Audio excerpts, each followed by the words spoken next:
very much for inviting me to come and share this time with you today. This is a really important topic, and certainly something that I'm very passionate about, is that aged care and palliative care are my two loves, and I consider it a great honour to be working in this field and in this area.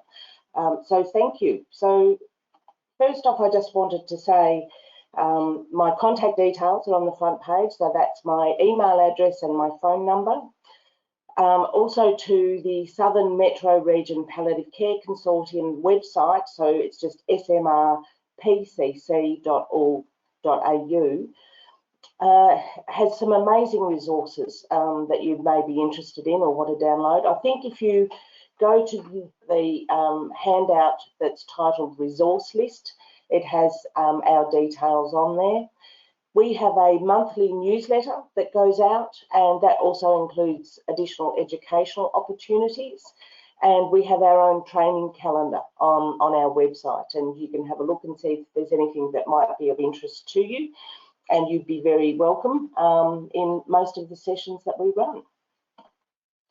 So we're going to start off just doing a little bit about palliative care within the aged care sector. And aged care is a little different to other health sectors. So I'm sure most of you who have had anything to do with aged care will see that we're not quite hospitals.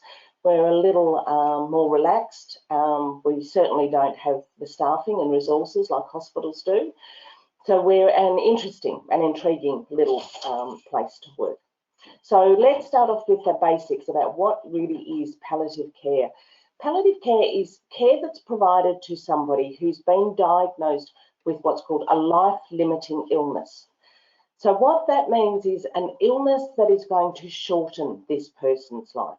We don't know by how much. It's not saying that it's only people that are going to have cancer or die within a week or 2 weeks are ones that receive palliative care. If we have a little think about it, there's lots of diseases and illnesses that people may have that are going to shorten their life. Think of chronic obstructive pulmonary disease, lung disease, cardiac disease. They're known as things like the organ failures, kidney disease. So we have the cancers, which are obvious, but we have some other specific things that are unique to aged care as well, and we're going to cover them today.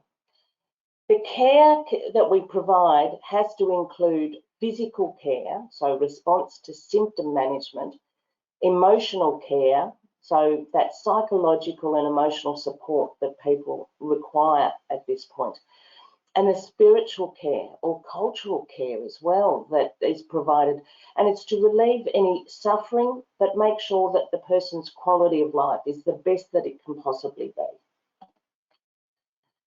Historically, palliative care has been known as just that last days and weeks, and that's a bit of a problem because it's not just about the last couple of days or weeks of somebody's life. That's what we refer to as terminal care or end-of-life care. But palliative care may be provided for years. So if we know somebody has a life-limiting illness, but they have symptoms, they may have a range of different treatments on their schedule that they're receiving, but it's always about reducing suffering. And so palliative care can be provided for many years before that end of lifetime. It can even be provided when someone's actually receiving active curative treatment, so treatment that's designed to try and cure the problem. Palliative approach to care is how we try to provide all care in residential aged care facilities. And it's the principle of the care is that we recognise that the residents who come to live with us in aged care facilities often can't be cured. So they have end-stage heart disease or lung disease, or maybe they do have a malignancy or a cancer, or maybe they have a dementia. And so we can't turn the clock back. We can't take them back 10 years. What we need to do is react and respond to what's happening to that particular person that's right in front of us. It's responsive to the individual needs. So what we're saying here is that it's not just a block of care that we provide to everybody. It is care that is based on the specific requirements of each person. And we're going to go through things like the different symptoms associated or some other issues. So we'll go through this throughout the course of this morning. It may be symptom management, it might be social support or psychological care or spiritual support. Sorry, my headphones are beginning to slip.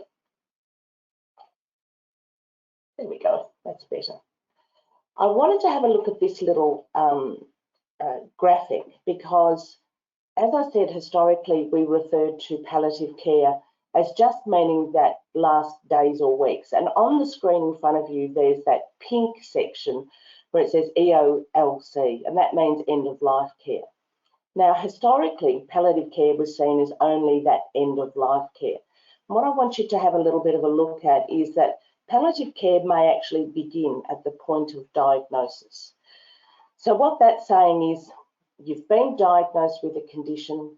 We know that we can't cure you, but what we can do is make sure that you have the best quality of life for as long as is possible.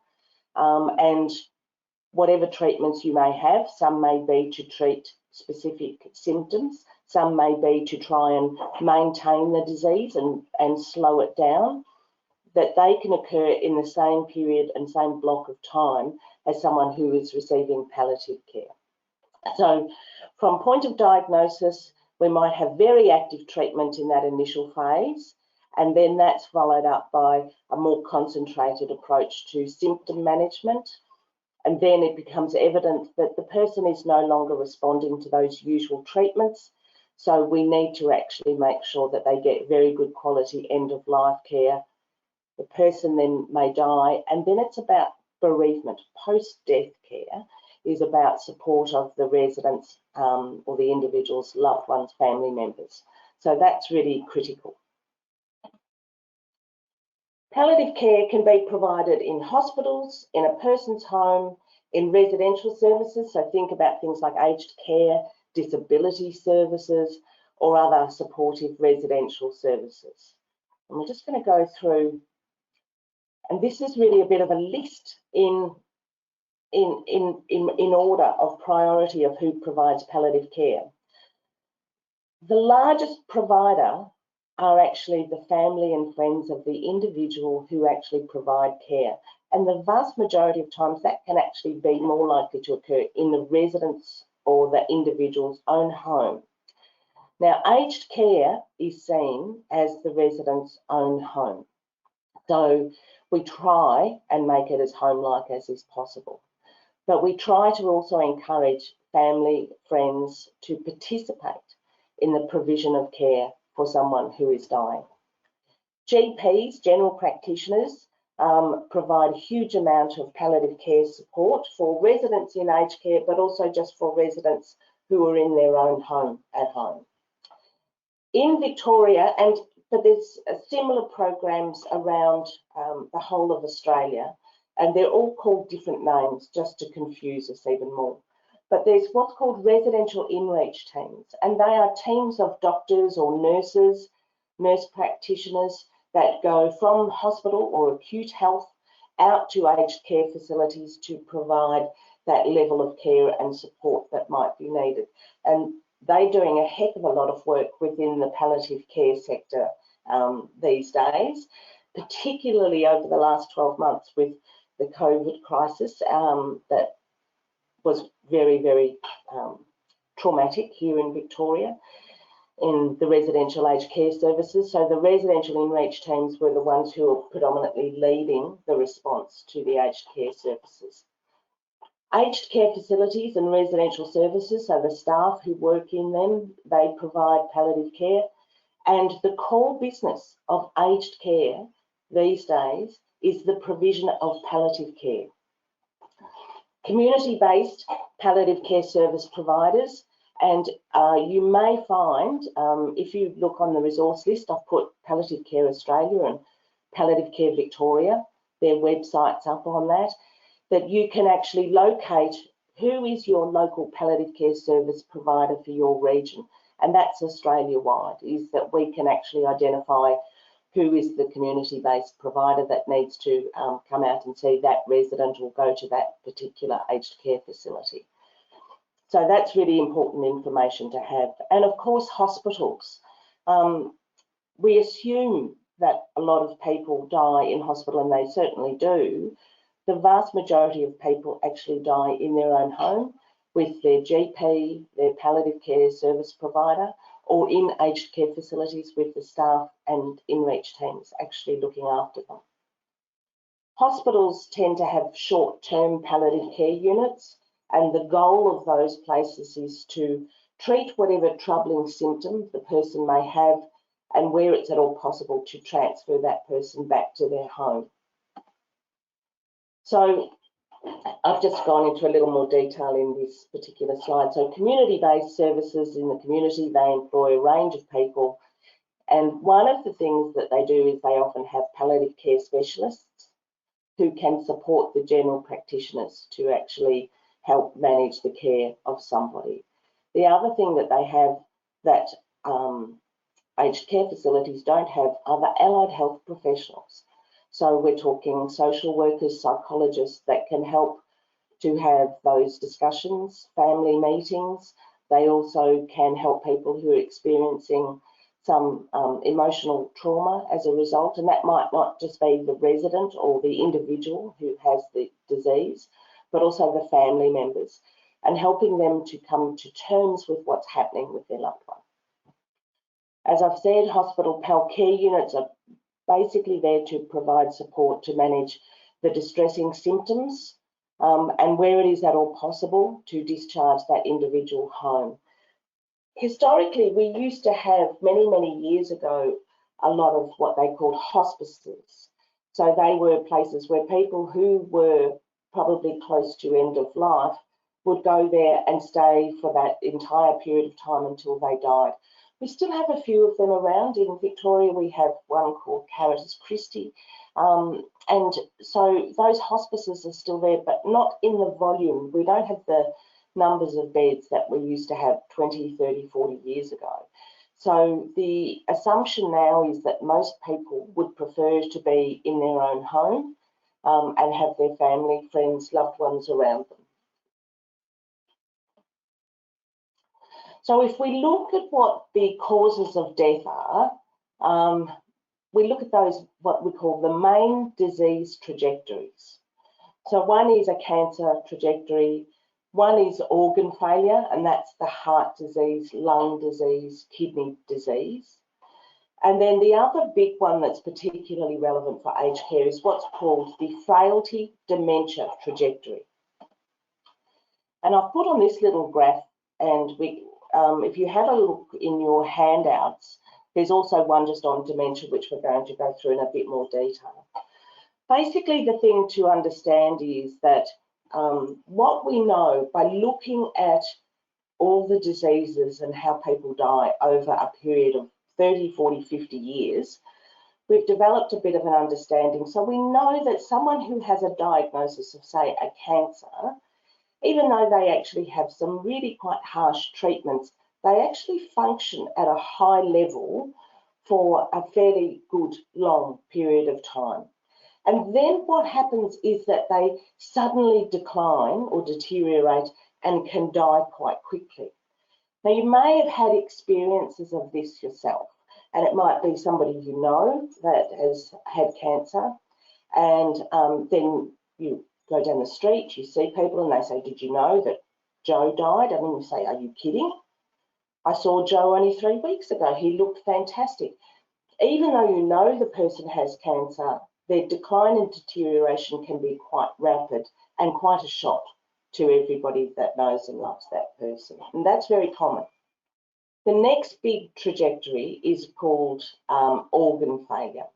And that includes things including motor neuron disease. MND is motor neuron disease, heart, lung, and also includes kidney disease.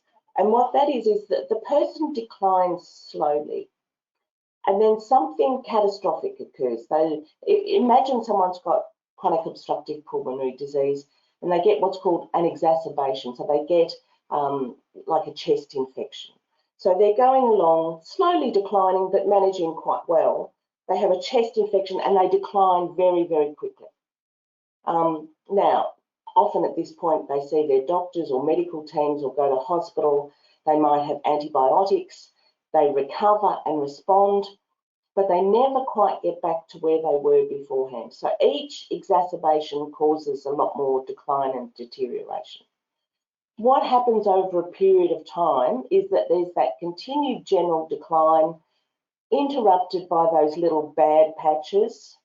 And then at some point, the person has an episode or an exacerbation. We try all the usual treatments that we've tried, but they don't respond. So the person then ends up dying as a result of their disease or their condition.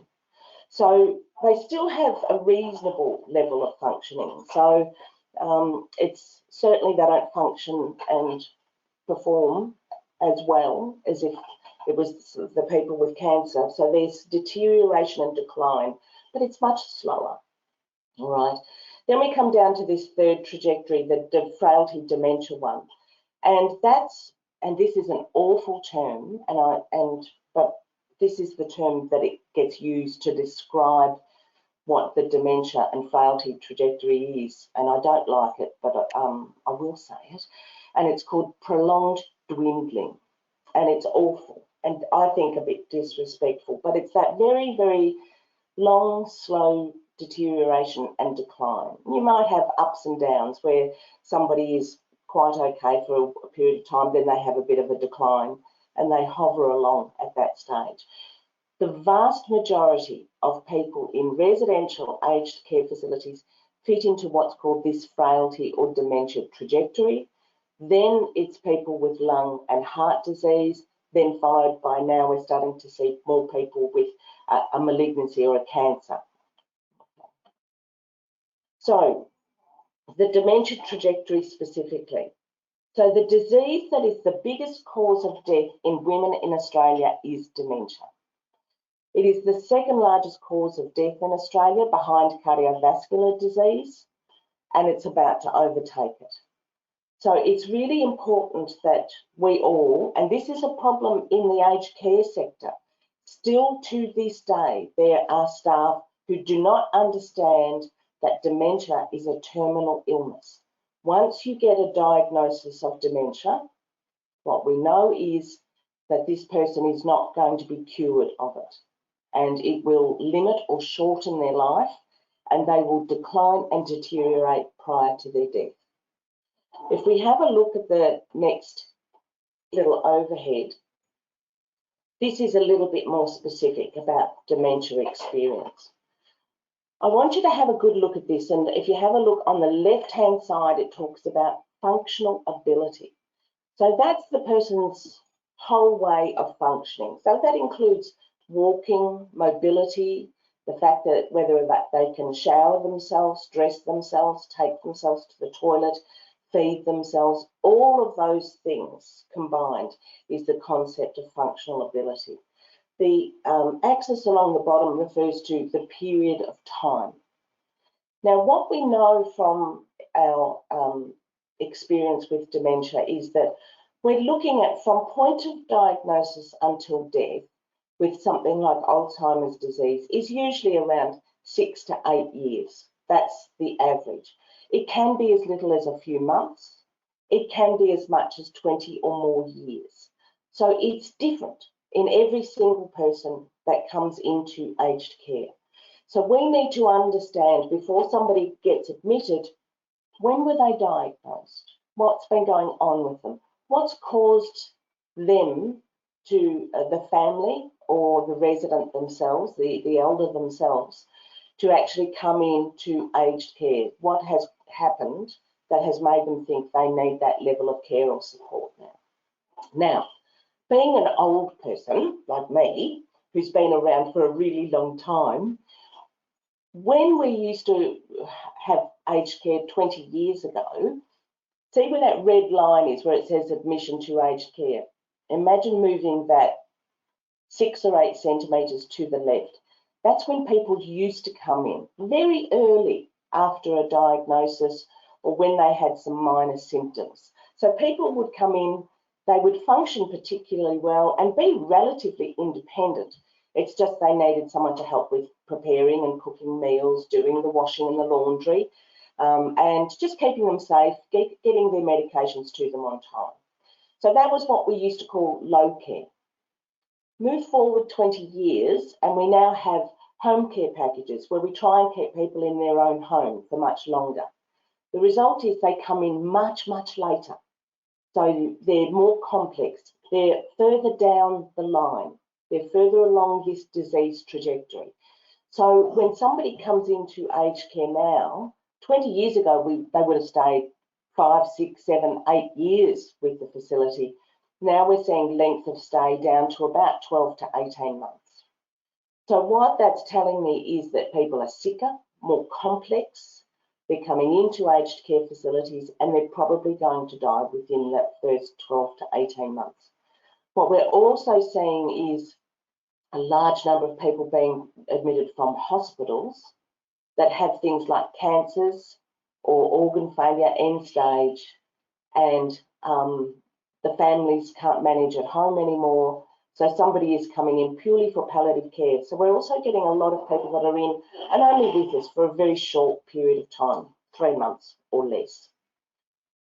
What was great about the old days, and I'm harping a little, I'm sorry, was purely that we got to know the residents really well. So you could pick up when they were declining or were not having a good day. So if you saw somebody who used to go out every day on the bus and participate in activities suddenly wasn't, you could investigate why. And it's harder to do that now because we don't know them as well. And when the person comes in, it's harder in many respects to get to know them because they're often not able to communicate as clearly as they would have 5 years beforehand. So what we know now is that when they're admitted to the aged care facility, there are some key indicators that will tell us something's happening with this person and they're declining. I often used to get asked, and I still do, to do education on dementia for families and relatives. There is an assumption, I would think, that the families would have a good understanding of what dementia is, what the diagnosis means, what the trajectory is going to look like over the next year, 5 years, and what would be very good indicators of decline or deterioration. But unfortunately, most family members have never had access to that kind of information or education. So they're a little bit unprepared. So what I do when I have a new admission that comes to my facility is that I ask the families, what do they know or understand about dementia? And so often when I do education, I would say to people, so tell me, what part of the body does dementia impact on? And of course, the answer they'll say is, oh, well, the brain. And I'll say, so what does the brain control? And they go, well, everything. And I go, that's right. So when you have a disease that is causing deterioration and damage and brain cell death, we have to expect that the symptoms will be wide and varied. Now, initially, it might be that someone has some confusion, word problems, finding words, using words, maybe a little bit sort of befuddled, confused, repetitive. But what we know is as the disease progresses and further areas of the brain are impacted by the dementia disease, that we're going to get other symptoms. Brain controls movement. Brain controls your executive functioning and your judgment about what is safe and what isn't. Brain controls all those things around mobility, balance. So when we start having somebody who has suddenly forgotten the sequence of dressing, that's a significant decline or deterioration. Somebody who is no longer able to cut up food and feed themselves, that's a decline, significant decline. Maybe it's somebody who is starting, they have their wheelie walker, we have to remind them constantly to use it, but even with the walker, they're becoming very unsafe and they're starting to have falls and maybe even doing damage to themselves. That's a significant indicator of decline. Speech and language too, if that is deteriorating or declining, that's also a significant indicator of that mood, behaviour or functional change occurring. The next big one that tells us there's something going on with this person and that they're moving closer to their end of lifetime is around nutrition and hydration, okay? And I think this is really important because often we have people who have forgotten what it feels like to feel hungry or thirsty, and they won't recognise that the glass in front of them is filled with water, and if they drink that, they won't feel thirsty anymore. So people stop eating and drinking. And as we approach end of life and our body begins slowing down and shutting down, we also stop eating and drinking to that same extent. So we've got a double whammy in many respects for our residents with dementia, is that they're losing weight, they're not interested in food, it doesn't, often the food isn't appetizing, I'll be very honest. So families sometimes will try and bring in food, and that's fantastic, and I love it when they do that. So trying to get the person to be interested, but sometimes when we get to this point, the person's body is beginning to shut down and they just don't have the appetite or thirst anymore, and that's quite evident. So they lose weight, their skin becomes quite fragile, and so they're more at risk of developing pressure sores, getting skin tears, bruises, all those kinds of things. And the next really big indicator that tells me something is going on with this person is swallowing difficulties. And so often you'll have people that have to go onto thickened fluids or minced up diets, and that's because they're not able to swallow or manage swallowing quite as well. And they inhale a little bit of the food or fluid, they constantly get chest infections, and so we end up then with somebody who is immobile, often by this stage doubly incontinent of urine and faeces. They've lost weight, their skin is in poor condition, and they're now getting constant infections from swallowing difficulties. And so often the person with a diagnosis of a dementia actually ends up having on their death certificate that they died of a pneumonia or a septicemia, so a whole body infection. And unfortunately, it doesn't always have documented that the cause of that was in fact the dementia diagnosis. Now, why I've focused a bit more on this is because we're looking at around about 60% of all residents in residential aged care facilities have a dementia diagnosis. So it's really significant and really important that we all, in our health professional lives and in our personal lives, have a much better understanding about the impact of dementia, because we're also touched by it. It's such a pervasive and large issue that we all experience somebody who has had a diagnosis of dementia.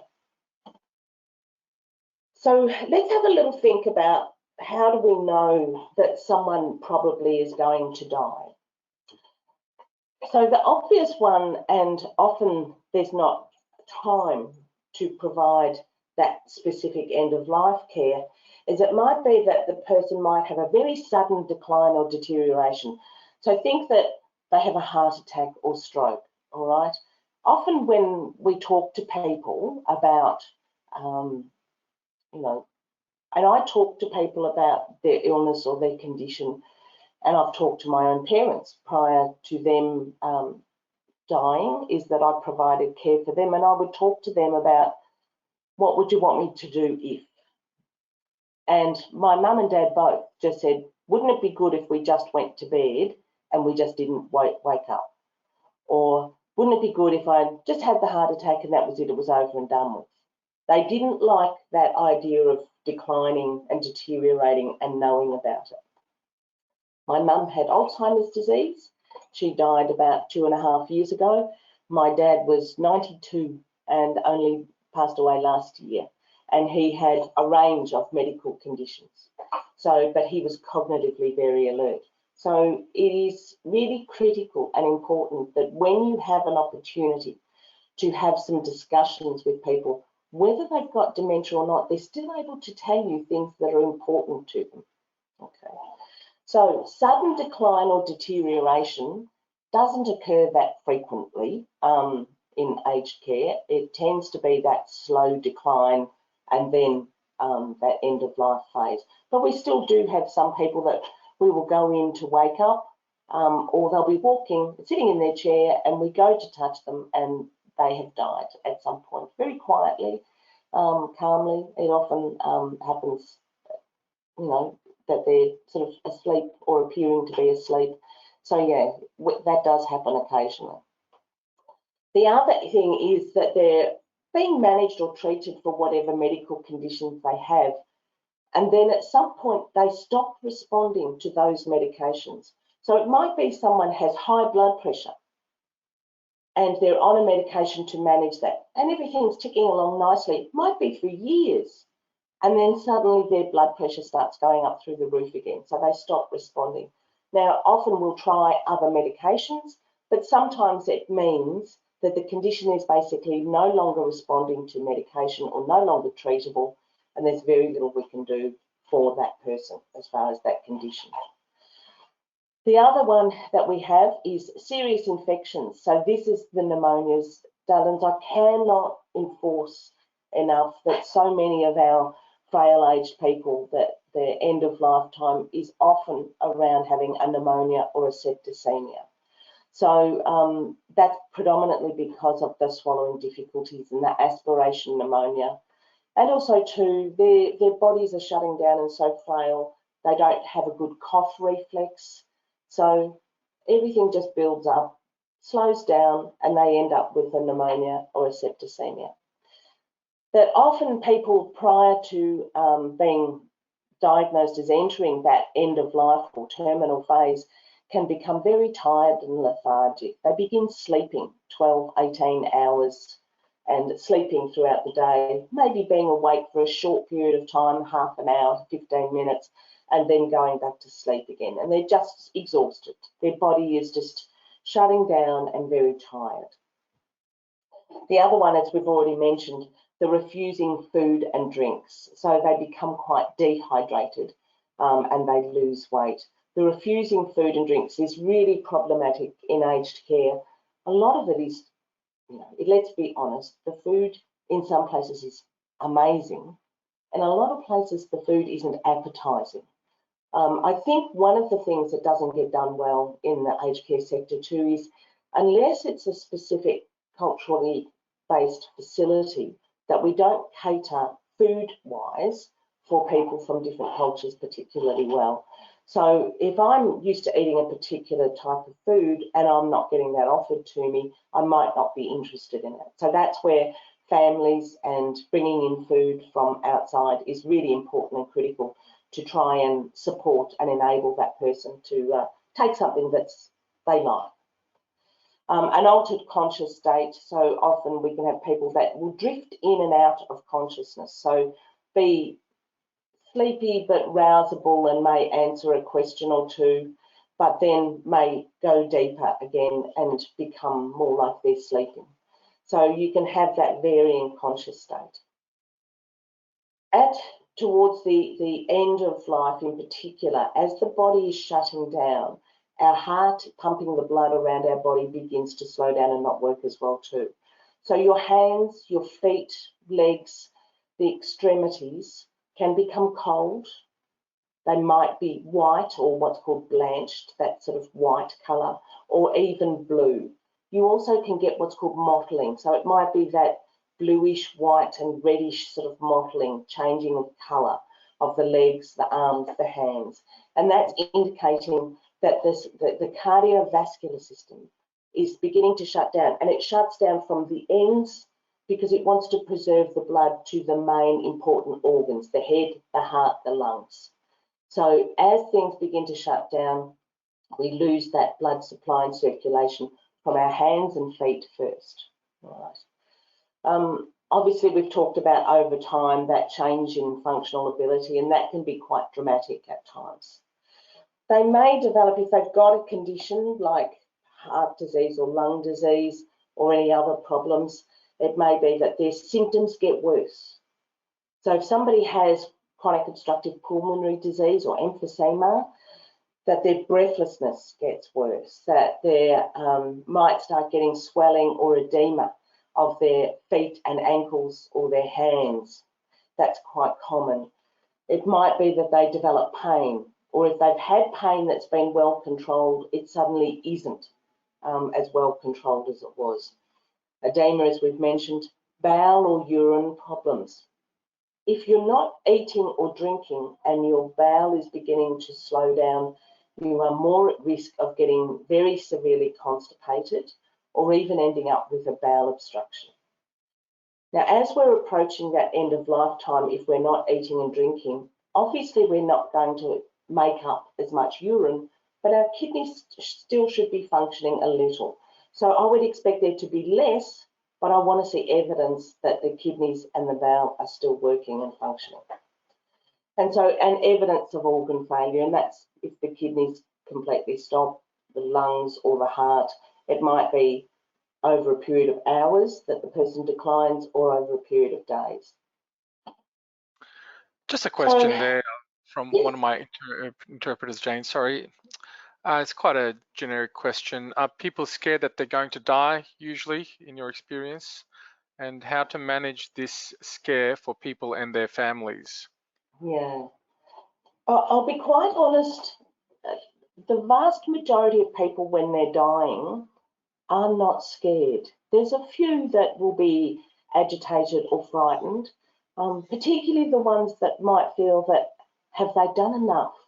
Have they done everything that they should have done? Or is there anything that is unfinished? So often, most people that are actually dying are comfortable with it. It's the families that aren't. It's the families that are often very distressed. It's very, very hard emotional and physical work to sit with somebody who is dying and to sit with that person, especially if it's someone you love and adore. To see them actually dying is very confronting and challenging. And we want them to be who they were. We want them to be that gorgeous, strong, robust, healthy, lovely person that we knew so well. So it's often harder on the families and on the loved ones who are sitting by and watching and holding the hand and talking to the person than it is on the person who's actually dying. The person who's actually dying has often said things like, I've lived a good life. It's time now. So they're often more accepting of their death. I think it's much harder for the families. And from being in that personal experience of caring for, and this is me with knowledge about aged care and about palliative care, the sitting by and being with the person as they're dying was a very, very challenging and emotionally traumatic experience for me. And that's with me knowing. Imagine what it's like not knowing what's happening with the person. So education of the family, support, giving them any knowledge and comfort and security is really critical at this end of lifetime. Thank you, Jane. There's a comment saying, good on you. You are a very strong person in mind and you are able to do this job for so long. Oh, I love it. And I wouldn't do it any other way. You'll make me teary. I will get sad. I think it's good that I can still get teary and sad when I'm with people that are dying. I think it shows a level of humanity that is really critical and important, because it's sad when we lose people that we love. Okay. Indeed. So we'll go back to our little symptoms. Yeah, okay? Thank you. Pain. You know, especially healthcare professionals, nurses like me, all we focus on is things like pain, all right? Pain doesn't occur with everybody that's dying. Probably only about anywhere 30 to 50%, depending on the research, actually experience some pain when they're dying. Dyspnea, shortness of breath, noisy or gurgly respiration. And we're going to go through each of these. Restlessness or agitation, people plucking at things and pulling at the blankets and trying to get out of bed, those things can occur. And obviously nausea and vomiting, and often that's as a result of the medications we're giving them to treat another symptom, but that certainly can be a problem there too. So we're going to go through them. So pain is what's characterised as an unpleasant sensory experience, all right? It is important that you all understand every one of you will experience pain very differently, all right? I have two nieces in their 30s, beautiful girls, I love them dearly, right? One of them, you could chop her fingers off and she would stand there and just have that look on her face of big red cheeks and like, oh, that's not good. So stoic, strong, can experience significant pain and internalises it and manages it herself. Her younger sister gets a paper cut, and we are going to hear about that she's such a drama queen. We're going to hear about that for weeks or months. It doesn't mean that the pain is less or more. It just means that we experience it differently and we react to it differently. I'm sure those of you who are watching in have family members or kids. Some people will manage pain in one way, other in another. It's really important that we understand, how does this person who's in front of me experience pain? So number one, just recognise that it's different in everyone. So as I've said, not all people will experience pain when they're dying, but may experience pain and discomfort from being in bed and being unable to move. Any one of you who's, and I'm, heading around the 60 mark and working in hospitals and healthcare for so long, of course, I've got bad backs and hips and things like that. So I'm starting to get the effects of arthritis. It's not fun. And getting out of bed in the mornings can be really, some mornings, quite challenging. All right. Now, if I'm 60 and experiencing that, imagine what I'm like if I'm 90. And so what kind of arthritic joint pain, those kinds of things. When I teach this to staff in the aged care facilities, I say to them, I want you to think about a time when maybe you've had the flu, or if you've ever had pneumonia, or a really bad chest infection, and you've been in bed for a few days, and that feeling of every joint aching, of being uncomfortable, of having a temperature, all of those things are really, really relevant. And so it's about making sure we're managing those symptoms. I shouldn't wait until someone who's unconscious in a bed in front of me suddenly wakes up and puts their hand up and says, oh, look, I've got a bit of pain. Can you do something about it? We have to be more proactive. We have to assume that there's a level of discomfort purely by being in bed or purely by having a diagnosis of arthritis. So mild analgesics are called for every person, just to keep them comfortable, all right? Severe pain might come from things like heart failure, so they're getting some chest pain. If they've got a cancer, a specific tumour, so they might be experiencing some pain from that. They might end up with a bowel obstruction or urinary retention. So their little bladders, even though they're not producing much urine, might clamp down and just hang on to that urine and they can't actually wee it out.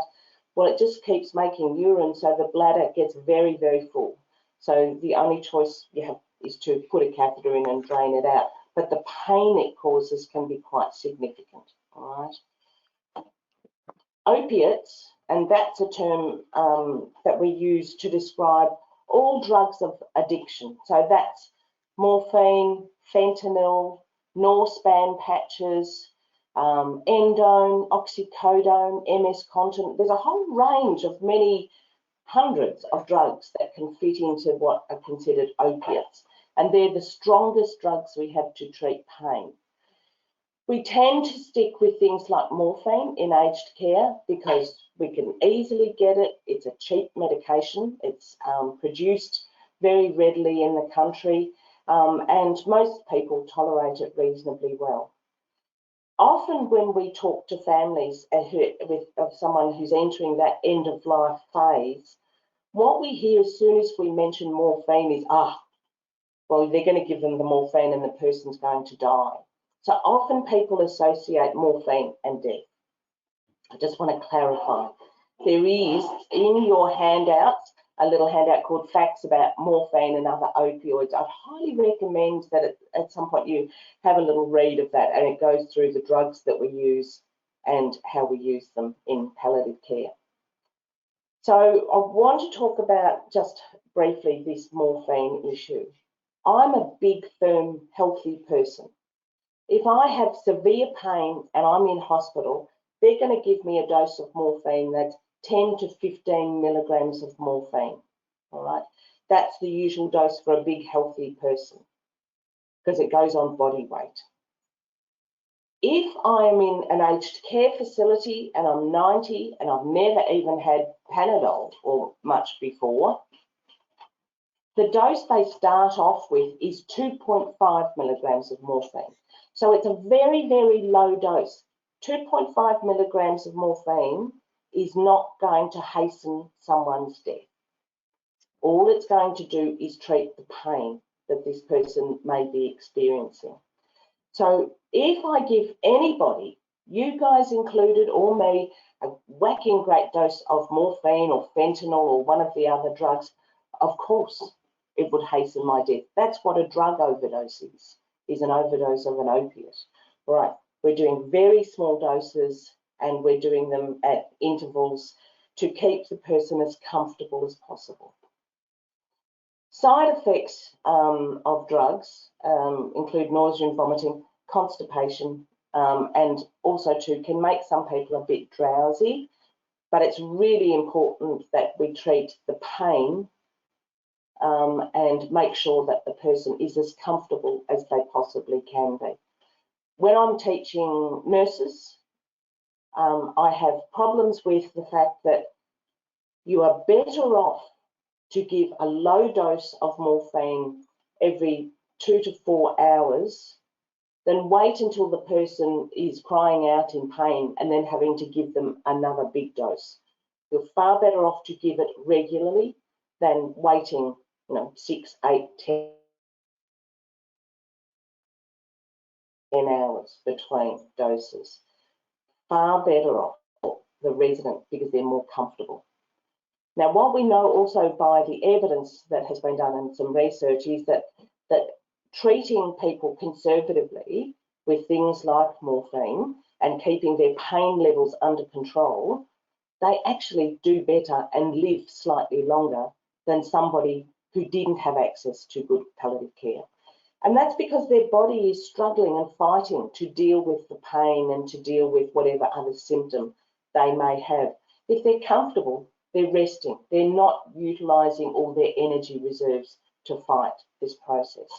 So it's really critical that families understand that morphine, very low dose, given regularly, is not going to hasten the person's death and will just keep them comfortable.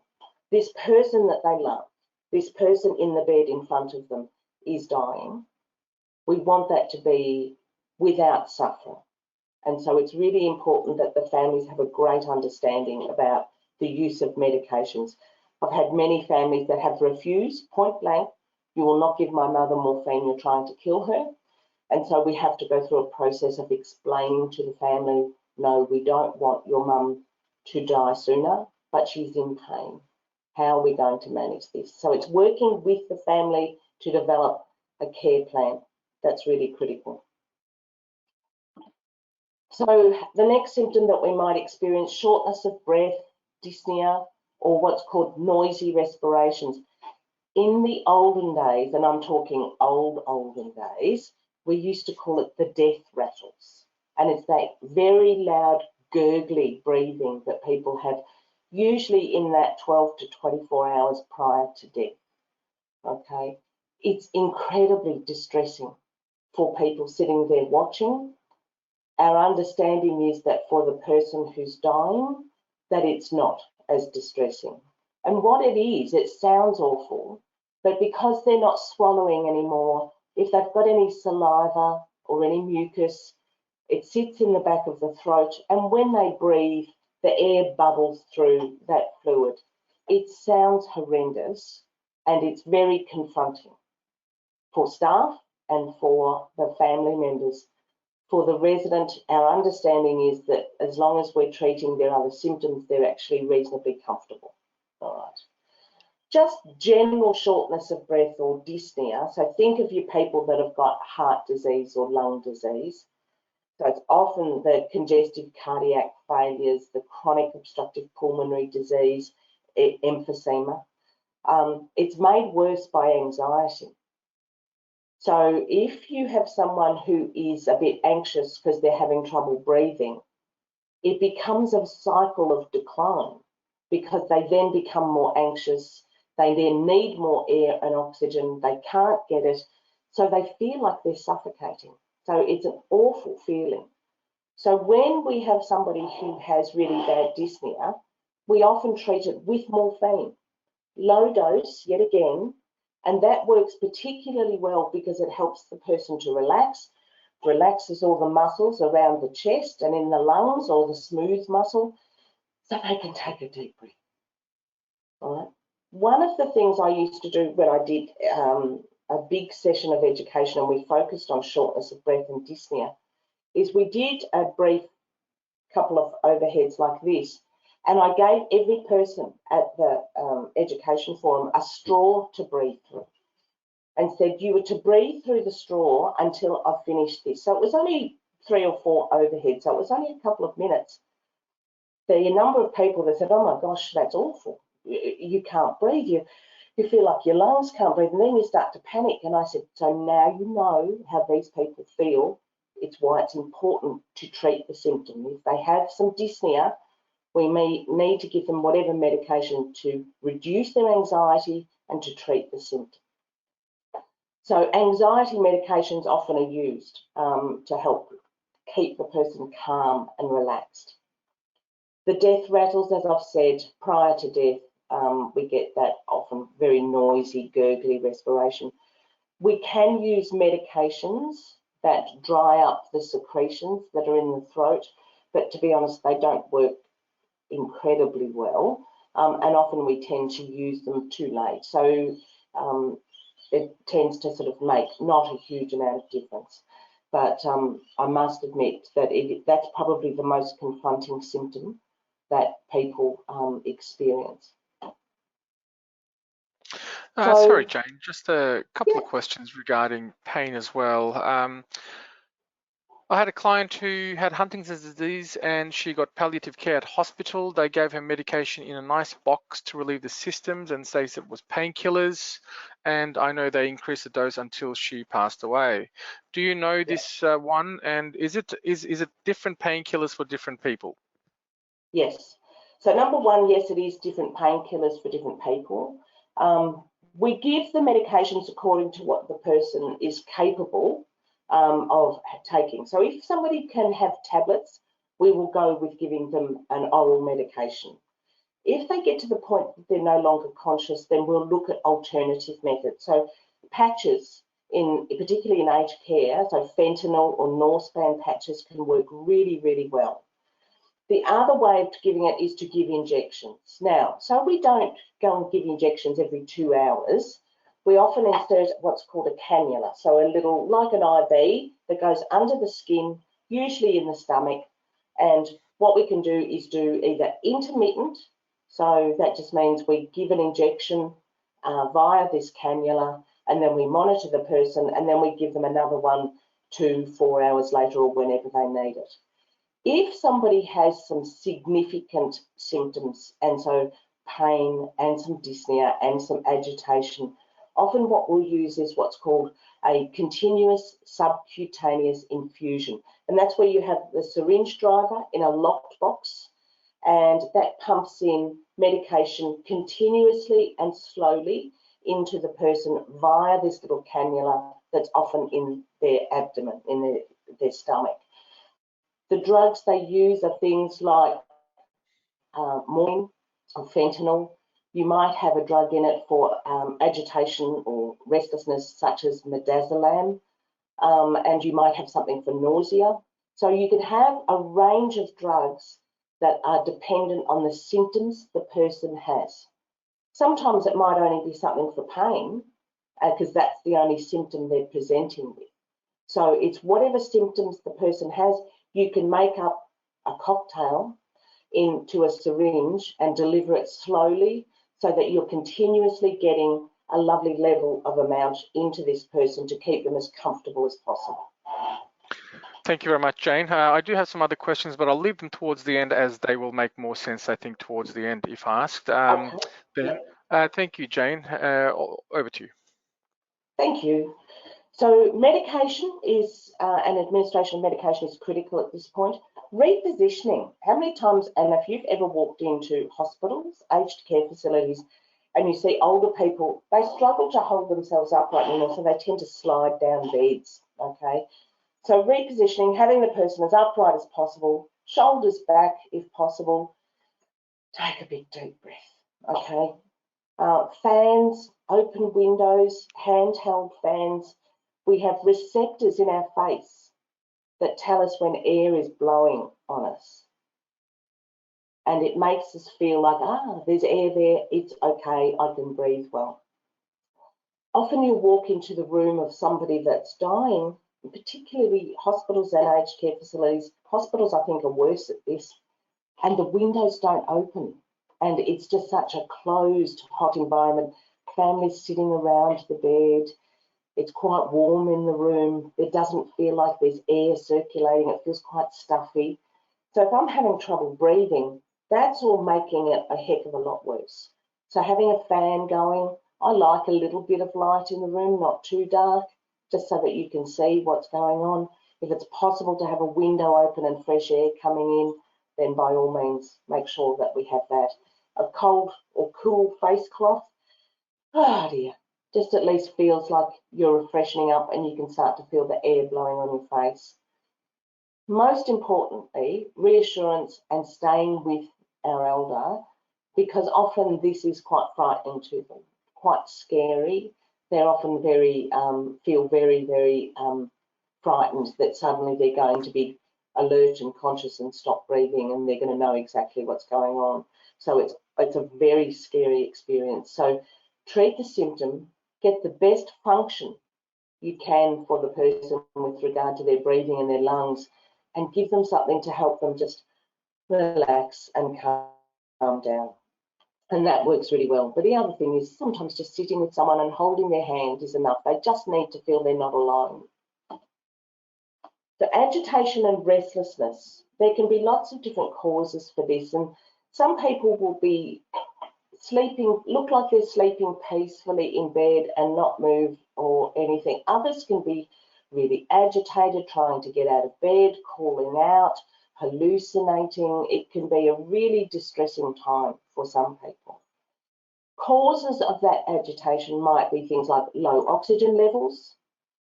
If the kidneys and heart and lungs aren't working well, we can get body chemistry changes, so electrolyte imbalances, and we can get toxins building up in the blood, which can cause the person to become more confused and hallucinate, all right? Infection can also cause delirium and make people more confused. And let's not forget that if someone has extreme pain, they also can be quite agitated or upset. Now, the sad thing is that oxygen actually might not work at this point. If the lungs are filling with fluid, you can give lots of oxygen, but if they can't convert in the lungs to the bloodstream and transfer across to the bloodstream because the lungs are so damaged, you can give as much oxygen as you want, but it's not going to get through and make a difference. We sometimes administer it, particularly if someone has had lung disease and is used to having oxygen. It's a security blanket for them. So to take it away just adds to their anxiety.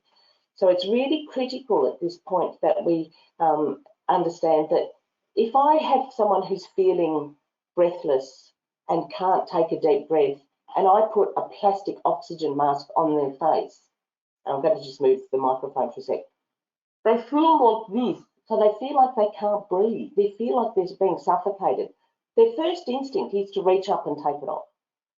So if we look at how people behave in those last hours or day, Often they don't breathe through their nose and out through their mouth like we all do. They often are mouth breathing.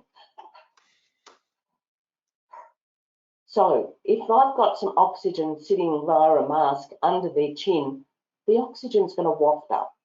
If it's going to do any good, that's going to work just as well. So a little bit of oxygen may work, but don't be surprised if it doesn't. The other is to look at things that might help the person from a medication perspective. So drugs we might have seen used are things like clonazepam. They're blue drops that you drop. We use the drop form, the oral form in aged care. So often we see people, and unfortunately their mouth is stained blue because of these drops. The other drug we use quite frequently is called midazolam, and that works particularly well at calming the person down. The good thing with midazolam is it also causes a little bit of that short-term memory loss. So if they were hallucinating and very frightened or scared, the midazolam takes that fear away. So it helps them to be much calmer and much more relaxed. And obviously, if they have any pain, then we need to give them whatever medication they have prescribed for pain. Stay with the person, hold their hand, reassurance. And the other thing is just to acknowledge that sometimes the person may be scared and they just need somebody to sit with them. All right. Families often are very confronted during this time. I make sure that I try and work with families and say to them, talk to the person. Even if they're not responding or not answering, they can hear your voice. It's familiar. And I can remember even with my mum at the end had a stroke and was unconscious, but I reached in and grabbed her hand and she gripped my hand. So she knew that we were there with her. So I think hearing and touch are senses that are often the last things we lose, encouraging families to touch someone, to talk to them and tell them, even if they can't answer, anything you have to say to them, this is your last opportunity. So those things are really critical and important. Just quickly, nausea and vomiting. If we have a side effect from the medication, such as nausea and vomiting, it might also indicate if the gut is slowing down or even is blocked. So you might have a bit of a bowel obstruction. Infection and pain also can make people feel nauseated. So we can give them an antiemetic. There's a variety of different drugs we can give people to take away that feeling of nausea and make them more comfortable. But positioning, if someone's feeling sick, we don't want them lying flat on their back. So a side lying position that if they are going to be sick, at least it comes out easier. And the other thing is mouth care. If you're not drinking a lot, how dry is your mouth going to become? Right. So we're going to go through just a few basic care needs. So most important thing is to assess the person clearly and manage whatever symptoms they may have. Mouth care and skin care are critical, and mouth care in particular, if someone is not eating or drinking and is mouth breathing, their mouth is going to dry out really quickly. And I don't know, in my young days, when I was young and a bit silly, I can remember going out and having 1 or 2 drinks too many and would come home and fall on my back in bed, mouth wide open. And I would wake up in the morning and I couldn't swallow and my tongue felt fat and hard and dry because I'd been mouth breathing all night.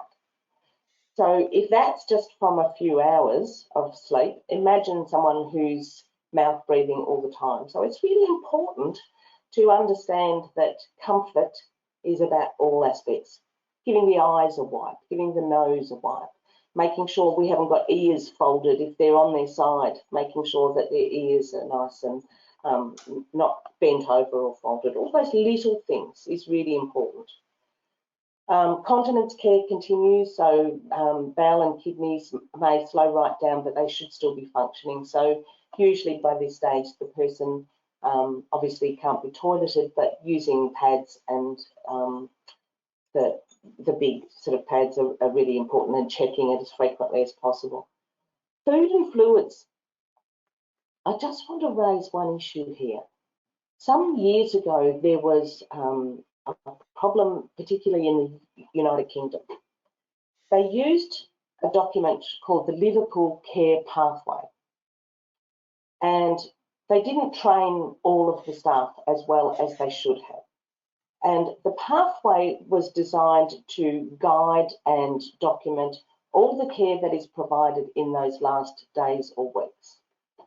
And they did a really bad job of it in the UK. And as a result, what happened is people were commenced on the pathway, and then at that point, some of the nurses just would turn around and say, that's it, they're on the pathway now, nothing more to eat or drink. So families made lots of complaints because they were using a wet face washer to wipe mum or Nana's face, and Nana would be sucking on the end of the face cloth trying to get a few drops of water. So there was an outrage, and as there should be, and a big investigation. And I can't understand, from my perspective, it is whatever the person wants. So if they can't drink or swallow, then using big swabs and water or mouth care fluids is good. But if somebody wakes up a bit and says, I'd love a cup of tea, let's let them have whatever they want. I've had people that, I had a gorgeous old Australian bloke who had been an old farmer and a drover in the old days. And he said to me, nothing but beer has touched my lips since I was 14 years of age. So when I'm dying, love, don't you be bringing that water near me. And I said, okay, we won't use water. So we used to use cold beer in a swab to clean his mouth. And when we did it, he would go, oh, love, oh, that's beautiful. Thanks, love. And he was happy. I think it's really important that we just focus on the individual, on the person. What works for them? What do they want? Some people may want to eat something, mouthfuls of things, fruit, custards, whatever it may be. Others will want nothing. Some people will want sips of fluid just to moisten their mouth. Others may sit up, have a whole big drink, and then say, that's it, I don't want any more, thanks very much. We need to actually be guided by the person, because this is the point of the care that we're doing. And most important thing is, please talk to the person and encourage the family to talk and interact. It's the last sense that we lose. I often see families that struggle because they don't feel comfortable talking out loud to their mum or dad or husband or partner or loved one that's in this bed that they can see is dying, but they don't know how to talk to them. So often what I will do is walk in the person's room and there will be photos around the room. And I say, is that your mum's wedding photo? Yes, it is. I bet there were some stories about that day. Tell me about them. And it's a way of just getting the family to open up and start talking. And it's really surprising sometimes that the person who's dying can hear that sometimes and actually respond, a grip of the hand or a flicker of the eyes or a smile. You'd be stunned the amount of times people smile when they hear something. Eyes are closed, they look like they're asleep, but there's a little turn up of the lips. They're beautiful moments that if you don't engage with this person, just because they might be unconscious, they can still interact and communicate with us. And it's a really important thing to get the families involved in that process. Jane, I've got an interesting question here from Lucy. Yep. If hearing is the last sense we lose, what is the last sense that a deaf client would lose? Do you have any idea what is the second last sense we lose, perhaps? Look, I don't know, but I would think touch would be probably, because it's a heightened sense in people that are deaf. Often we tend to keep our eyes closed, so whilst you might have still some good vision, I'm not sure about whether or not the person would be opening their eyes to look around, because that takes a level of consciousness to actually open your eyes to look around to absorb what's going on. So I think touch would be very critical and important at this point. And touch also from the point of view of advising the person that you might be coming in to turn them, touch them, change their pad, reposition them, all of those things. So it's also part of that whole communication process of letting them know that you're there and doing something. So, but I don't know for sure. I'll see if I can find out. All right, thank you. Yeah. Residents or their representatives need to be included in all aspects of decision making. Families can be complex and interesting, I think, is probably a nice way of putting it. We all think our families are quite normal, all of us do, and sometimes we're interesting and challenging, I think is a nice way to put it. Right. So there might often be long histories of challenging relationships, and they tend to implode. Families and relationships, if there's a problem there, can often implode at this critical time, because often this, if it's an elder of the family, a mother or a father or a grandparent, they've often been this sort of force to be reckoned with within the family, and with this person dying, everyone else is wondering what's the family going to look like afterwards. Some families tend to withhold information from the resident and don't want to tell them details about what's going on with them. Might be their diagnosis, might be the fact that they're probably not going to recover. And that's, yet again, we get caught between family dynamics here. Complex decision making when the person in question lacks capacity for decision making. If an individual is deemed as lacking capacity, and that's particularly our frail aged people with a dementia diagnosis that is quite moderate to severe, if it has been ascertained that this person no longer has capacity, then there is a medical decision maker that has to step up to make the medical decisions for that person. We'll go through in a tick, but I just want to point out, every state and territory in Australia has different medical and treatment decision maker type laws. So you have to be aware of what's occurring in your state or territory or where you're practicing. I think on the resource sheet, and also coming up in this presentation, I refer you to what's called the ELDAC, ELDAC website. They have what's called a legal toolkit.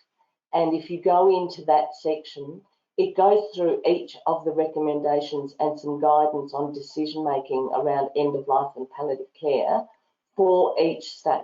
So it's really quite specific. So that might be a benefit to follow up down there. So meetings in aged care in particular, we are really bad at this, all right? We often don't call a formal family case conference until right at the last minute, and it's too late. We should have been engaging a lot earlier, educating and supporting families, preparing them for the inevitable. But the problem in aged care is around resourcing. I was at a facility last week, and there was one registered on an afternoon shift. There was one registered nurse for 120 residents, and there were families clamouring to get access to this person to ask questions. It's just unacceptable. I am hoping in my heart of hearts that as a result of the Royal Commission and with a commitment to improve care, that there will be more nurses. And if there are, hopefully we can train and educate those staff to be better at communication, to have a better understanding about the importance of educating and supporting families, because that will help when we get to this end of lifetime if families are better prepared for what it is that is going to occur. So I have faith that in 5 years, things will look different in our aged care sector. So what does when I'm doing any sort of family engagement, and I do it from day dot where I have a new person who comes in, what does the resident or their representative know about the person's diagnosis or condition? What do they want to know? Because not everybody wants all the details. Some people want to have that information presented in different ways. So how do they want that information? Some people say, hey, is there a website I can go to? Is there somewhere I can get more information? Is there somewhere I can get stuff? things like Dementia Australia have some great product. There's a range of different things on advanced care planning, advanced care directive, goals of care, and that's in different community languages. So getting information for people that is appropriate is sometimes a challenging thing within the aged care sector, because they often don't have time, all right, to spend as they should. I often recommend to facilities to get a lending library of information together in a range of different languages about a range of different topics, so that if families have a question, you can at least give them something that they can take home, think about it, and then come back and have a chat later on. But this is my key, and this is what I do even with my residents when I'm about to start finding out advanced care directives, goals of care. I think to myself, what does this person know? What do they actually understand by their diagnosis? And how much information do they want, and how do they want that information? And they're my key questions I ask at the beginning of every case conference or consultation with somebody. So, case conferences, it is critical for you guys that you have a briefing with also healthcare professionals before you are taken into the residence room. And we'll go through a little bit. Can I just say, aged care in particular, we are not good at utilising the services of interpreters. Also too, we're not very good with advanced communication skills. So I'm going to be honest and disclose that up front, all right? It's really important that you and the health professional who's going to be running any sort of case conference or family discussion or discussion with a resident have a really good shared understanding about how this is going to occur, what's the point or goal of this discussion. And I think it's really critical that you focus on the language, the terminology that might be used. Doctors in particular and some nurses are shocking at using confusing words when they doesn't really need to be. I think they hide behind the terminology sometimes. It's hard to say to somebody, I don't think you're going to recover from this. So I think they tend to sort of go into a mode of providing information that is sometimes a little complex and a little daunting. So, yes, sorry. You make a very good comment there, Jane. That's a very good point. Sometimes it can happen that professionals might be hiding behind terminology and big words in order to deliver that news, I guess, you know, make it more comfortable for them. Absolutely. And doesn't this put all the interpreters in such an awful situation, because you have to take that informational knowledge, translate it to this person, but if it's going to be confronting, if it's going to be not completely understood, you're sort of caught between that rock and a hard place. So that's why I think having the discussion with the healthcare professionals, it's a heads up for you guys to say, this one's going to be challenging, or, oh, well, this one actually gets it. This is going to be a much better process. We'll see how this one goes. So it's a way of ensuring that you have an understanding of what's going to be going on with this health professional. Yes, we've been also mentioning this in our previous webinars as well, that the briefing is vital, and it's very important that we do ask for it. It is our right as an interpreter, and it is stipulated in the Aussie Code of Ethics as well. And it does definitely provide a better outcome for everyone involved, not just the interpreter, but all clients involved. And we are a part of a team. It's a collaborative thing that we are doing. So again, I know some of you have been joining us for the entire series. Some of you might be joining us just for today's one, but you know, briefing is one of the most important things that we need to do as an interpreter, and it's that final point of our preparation, and it's quite important that we do actually ask for that briefing, if it is not offered us by the professional.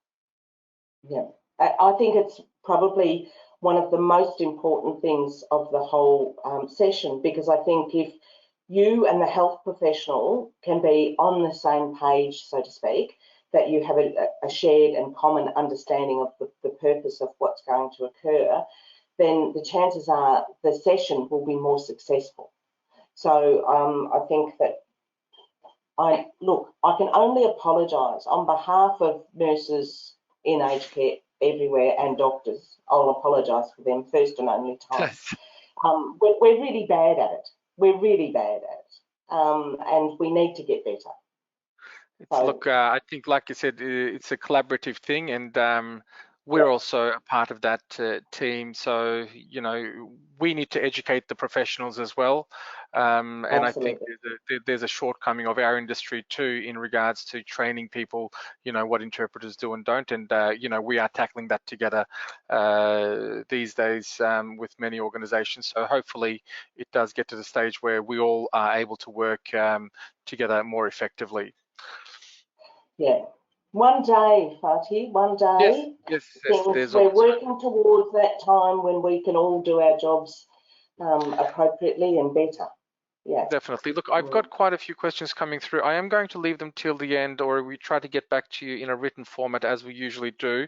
We are coming towards that 12:30 mark. I understand if you want to, if you've got work to do and you have to leave the webinar early, interpreters and translators, the recording will be made available, and you can complete complete watching the webinar perhaps once the recording is given to you. So we'll just keep going, and I'll leave those questions till the end. Thanks, Jane. Excellent. All right. I'll move through. Thank you. This is really my disclaimer to say that not all health professionals are skilled at communication. Some are brilliant, some aren't. Your guidance and support is so critical and appropriate. General sort of culturally specific information too. A lot of health professionals have a very poor understanding about the cultural and structural framework around communication. So I think it's really important that you guys educate us if you're comfortable enough to do so, but I need education and help and support. It's very important you point that out. You know, one of our code of ethics says we don't give guidance or advice. I think it's very important to point out the difference here. It's providing information about that culture, not necessarily telling someone how to do something or what to do. It's providing information about the particular culture. Okay, so I just want to point that out. Thank you, Jane. Thanks, Barty. Okay, case conferences. Aged care is a little bit different to other healthcare settings because we often have long-term relationships with the resident and their representatives. You might get called in for things like to do what's called a goals of care form. A goals of care form is where the medical staff are making a determination about what is the best avenue of care for this person. If they get sick, are they going to be offered going to hospital? Would they be a candidate for an intensive care unit?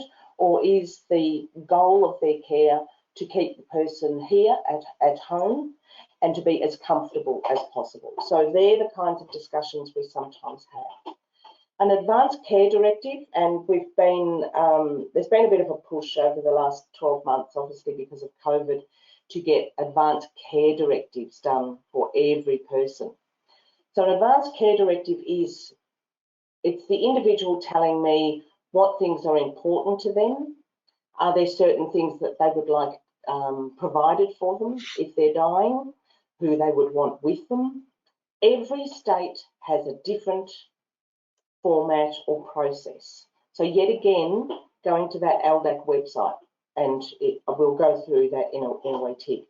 It is not just about asking people, do you want to be resuscitated or not? That's a stupid question. I hate that question. And it's a bit like saying, if I'm the daughter of someone coming into care and someone says, now what happens if your mum or dad has a heart attack? Do you want us to do resuscitation? It's a bit like saying, how much do you love them? How much do you want them to live? It's a stupid question. We need to get more of an idea about what would be an acceptable quality of life. And if we're going to be asking this of the people in our hospitals and aged care facilities, first thing you guys need to do is have a think about this yourselves. And if you can't confront what's happening with your people that you're working with if you haven't dealt with your own understanding or issues with regard to this. You can all do your own advanced care directive. You can all appoint your own medical decision maker. That, if nothing else, it would be great if you had a little think about that yourselves. It might be because the resident is entering that end of life or terminal phase. It might be to ascertain that whether or not this person actually does have capacity for decision making, or it might just be a general care plan review and have a little look at what's going on. So these are the settings that these are the settings interpreters can find themselves working in. Yeah, in aged care, yes. Yep. Yep. So case conferences around things like if you're doing medical decision maker stuff, goals of care, as I've said, each state or territory is different. If you have a look on the screen, it's called LDAC, End of Life Directions for Aged Care. It's a fantastic website that has a whole range of information on it. They have a thing called a legal toolkit, which goes through state and territory guidelines on who is the medical treatment decision maker and how that has to be interpreted for each state. So it is a little bit different. I think the most important thing around case conferences is that they are an opportunity for the health professionals, the residents, their representatives to sit down and have a bit of a discussion about the person's condition, their diagnosis, prognosis, and to identify any preferences with regard to their end of life and care and decision making.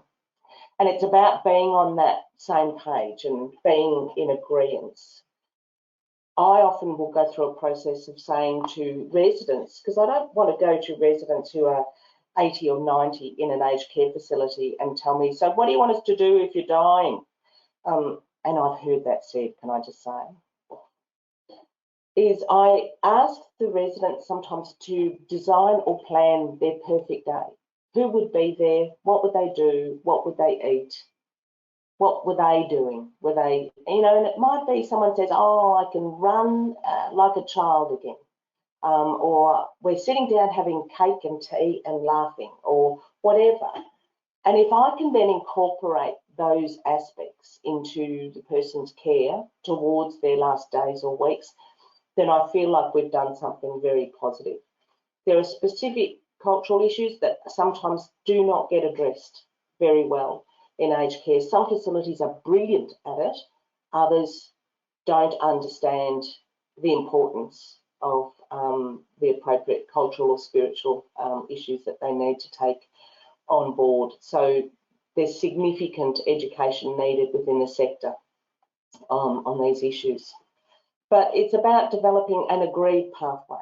Okay, so everyone understands mum or dad is not going to recover from this. We're going to keep them as comfortable as we can, and this is how we're going to do it. Everybody in agreement? Yes, we are. Okay, that's it. Off we go.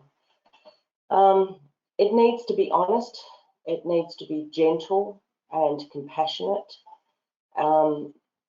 Communication, it's really critical that the honest and compassionate part is conveyed. That, once again, is not necessarily something that is always done well by some healthcare professionals. And allowing time for the resident or representative to express their emotions. That, yes, mum has had dementia for 8 years, and yes, she's declining and hasn't spoken in 3 months and hasn't walked in 4 months. I know that, I see that, but it's still my mum that is dying. So I have a range of emotional issues and baggage that I am carrying with me, and I need the opportunity to express that. So I could be crying, I could be sad, I could be shocked and stunned that you think this is going to happen fairly soon. I didn't see it. Families, we're very good at being blind and not seeing what is happening in front of us sometimes. They might be angry. This is happening because you haven't provided good care. It is the nature of the beast that that range of emotions is going to be present. And I think it's really critical we make sure that the resident or representative is permitted to ask questions. Acknowledge the difficulty of the situation. So I think it's really important that when we have conferences to say, I understand this is a very difficult time for us all. But sometimes asking questions might help. So what if the hospital can't fix the problem? What would you like us to do? If you weren't able to talk to us and tell us what you wanted, who could we talk to? And have you spoken with that person and explained what you want? Sometimes I've used things like specific scenarios. What if you were unable to walk or unable to feed yourself? What do you think that would be like for you? Would that be acceptable? And what is happening for the resident at that specific moment? So have you noticed that you're struggling more with walking? You know, do you think that's going to get better, or do you think that maybe there might come a time where you might need a wheelchair or some help to move around? So if possible, find out who and what's important to the person. So we're talking about sort of the personal, emotional, physical, spiritual and cultural needs. And the final thing that I want to find out for sure is, where do they want that care provided? Do they want to go to hospital, or do they want to stay in the aged care home? Hospitals are reluctant to accept people from aged care homes generally, unless there's a real need to, and they would prefer that the person stay in the aged care facility, which is why things like the community health care service and the residential in-reach teams are critical to coming out and having conferences and discussions with families and the resident, planning care and prescribing the care and medication that's required. Families may be reluctant to accept the role of decision maker. So they might want the doctor, whatever the doctor says, they know best. And doctors these days are trained to actually get consent either from the resident or their representative. So it's very much that argy-bargy time. I want the doctor to make the decision. Doctor says, no, I want you to make the decision. It's about sharing information, creating a common goal, and then enacting that. And that's something that takes a bit of talent and a bit of time. Often families will say, I want everything for the mum. And of course, I want everything for mum. But what does that mean? Does that mean I want you to send them to the emergency department? Does that mean I want them to go into intensive care, even though the chances of coming out are negligible? That their life will be awful while they're in an intensive care unit, that they probably won't recover. They'll experience a lot of pain and discomfort. Maybe keeping them here in the nursing home and providing their supportive care is actually going to produce a better quality of life for the individual than insisting on sending them to hospital.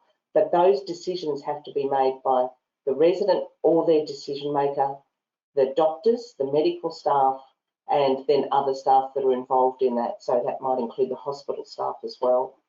So when someone says, I want everything, well, what does that mean to them? So finding out, asking the follow-up question is critical. So a few suggestions before your session starts, and this is about your briefing and debriefing stuff. Take every opportunity to educate, engage, advise, support, enhance the awareness and understanding and knowledge of your health practitioners. If the communication method from the health practitioner is causing some distress to the resident, you need to advise them and see if they can come up with an alternative strategy. Acknowledge and respect your own response to a situation. You guys are going to be caught up between a rock and a hard place sometimes, and there are issues you need to be able to identify and manage yourself. And this part, hopefully part of some of the most important, you are such a critical and important part of the team that's trying to enable this resident's voice to be heard. And the most important thing is that without you, we can't hear the resident's voice clearly, or what they want or don't want. I think the other thing we have to highlight at this point is to remember that this is about what a resident wants, or their medical treatment decision maker. Sometimes families will interfere and say, oh no, I want mum to go to hospital, I want this, but maybe the resident doesn't want that.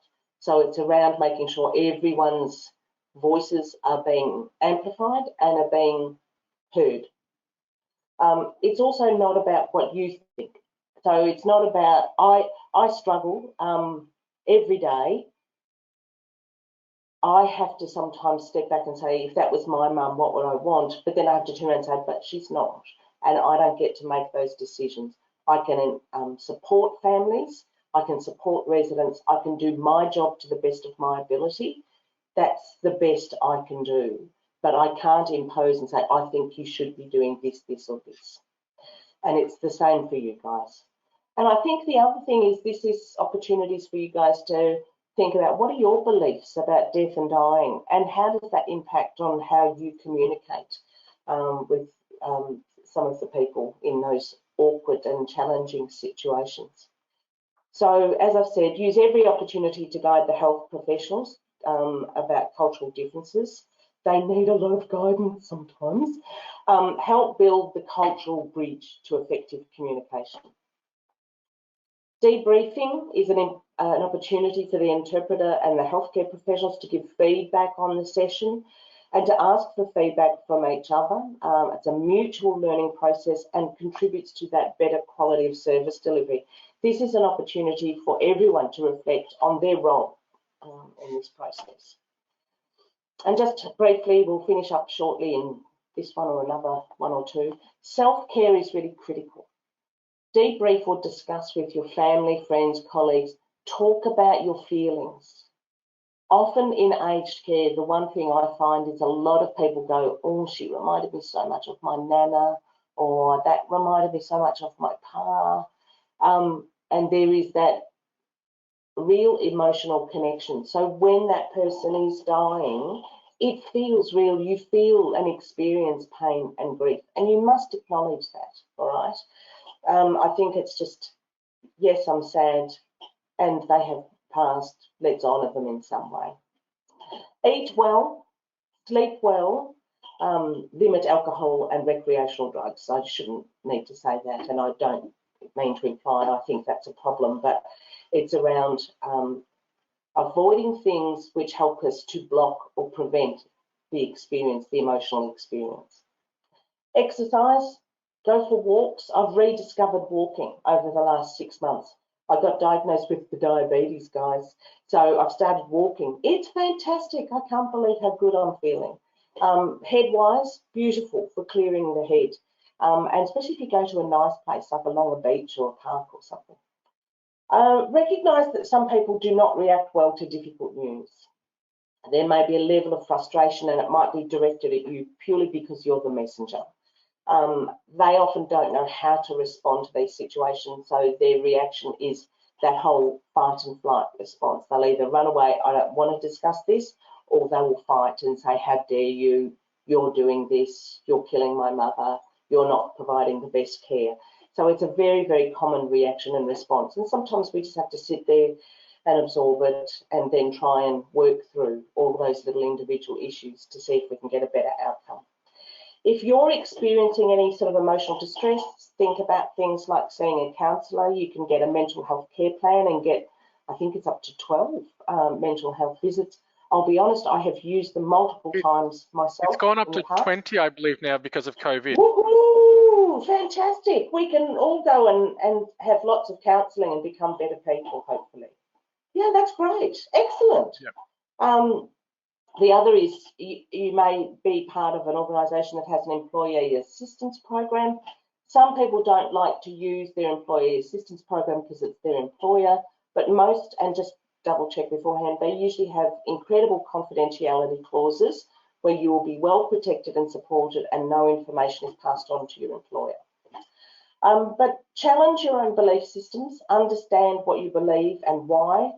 Just remember that we can't impose onto others what our perception of good care, of good death might be.